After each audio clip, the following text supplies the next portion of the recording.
Abi şarkı söylüyor. Ben de onu dinliyorum burada. Hem dinliyorum hem de dinliyorum.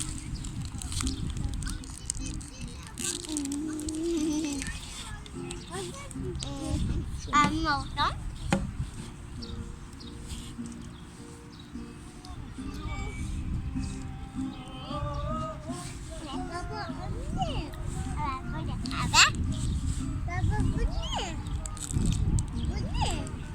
Öyle güzel bir doğada müzik dinlemenin keyfi çok güzelmiş.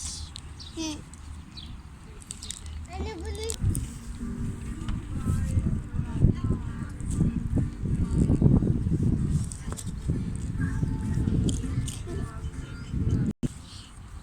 burada park var. Orada da kuza var. Şimdi güzel ve çubuk kürek var.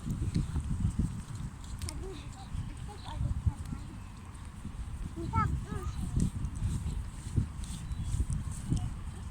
Hadi koş. Koş. Bir yer yok. Bir yer yok. Bulduk apartman gibi.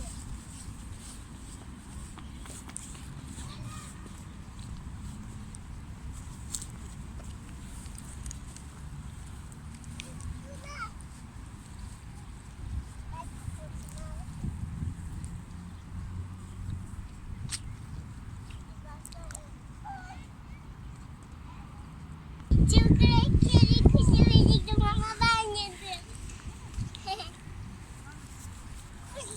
Koş! Koş! Koş! Hapta gördüğünüz gibi bir kadar bırakın. Kuş nerede? Bir tane kaldı. Acilen bir kuş baba vermem lazım.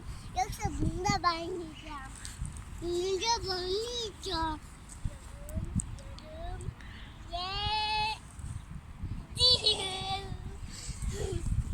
Damadım ben yedim arkadaşlar. Kuş yemi yedim ben. Kuş muyum? Hadi uçalım.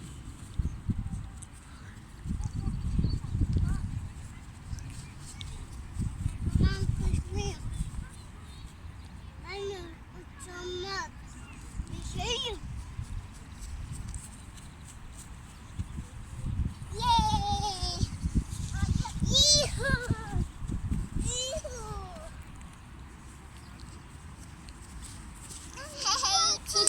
Çok güzel bir uçmak görüşürüz.